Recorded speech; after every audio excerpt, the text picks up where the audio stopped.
Just imagine, and I talk about this in the podcast, right? Imagine if the president was a woman, and one day she will be. And let's just assume it's a young woman's the president, and she's pregnant, right?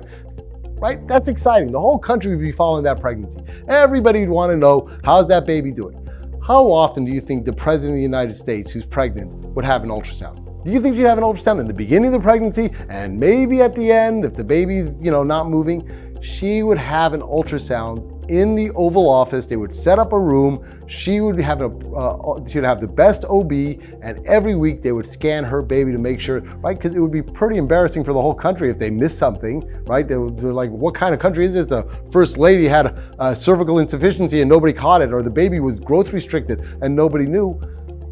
Every woman's baby is as important to them as the president of the United States baby is important to her. And if it's the president of the United States should have an ultrasound every week or every 2 weeks to make sure everything's okay, why shouldn't you?